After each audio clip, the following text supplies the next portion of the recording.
Le métier d'ouvreur, selon moi, c'est vraiment un métier de création. Quand tu crées quelque chose, ça influence un petit peu la vie des gens. Les ouvreurs sont ceux qui forment déjà la culture, mais aussi le plaisir des grimpeurs, surtout dans les gyms. C'est vraiment essayer de trouver des façons différentes de passer au travers d'un obstacle. On restreint un peu les possibilités à l'utilisateur, le grimpeur, à agir dans le bloc. Un bon ouvreur, c'est quelqu'un qui a un bon bagage d'escalade. Qui commence à connaître un peu toutes les particularités des mouvements, des prises. Il faut que tu sois capable de voir comment un bloc va se grimper sans être dedans. Tu peux avoir une idée très fixe de ce que ton bloc va avoir de l'air.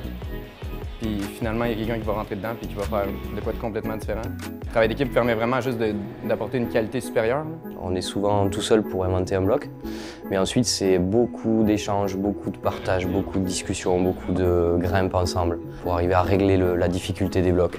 Et s'il n'y a pas ce noyau-là de communication entre les personnes avec qui tu travailles, ça peut vite devenir n'importe quoi.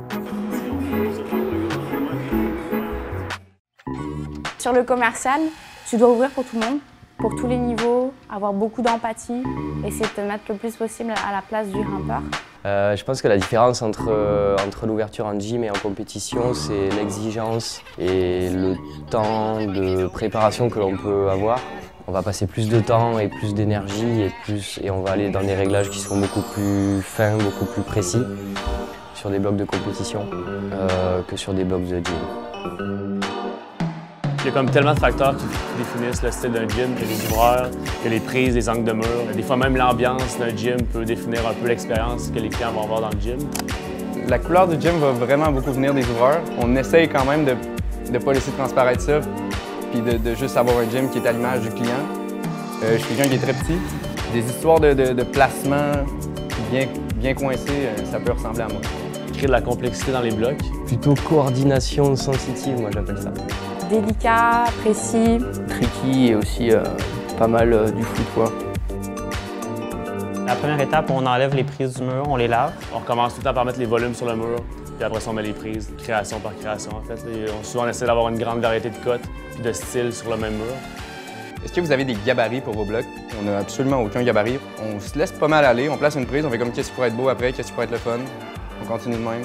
Des fois on a une grosse idée globale, des fois non.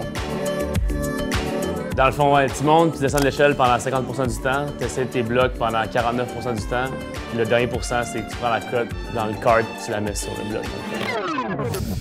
Et la cote, c'est un sujet sensible. C'est quand même pas facile pour un ouvreur de poser un jugement, je dirais, qui va être sans équivoque. Si le monde voyait comment on décide les cotes, il se rendrait compte que la différence entre une V5 et une V7, des fois, c'est pas mal. Aujourd'hui, il faut faire une V5. La plupart des gens dans les gyms se focalisent beaucoup sur la cote, alors que c'est juste pour nous un moyen de leur indiquer un niveau plutôt global de difficulté. Je pense qu'il est bon de prendre un petit peu de recul par rapport à ça. Exemple, un V4, il va y avoir un V4 dur puis un V4 facile. Puis un bon grimpeur de V4 va faire toutes les V4. Le gros défi dans l'ouverture, c'est vraiment d'essayer d'enseigner l'escalade à travers les blocs, à travers, dans le fond, l'échelle de cotation.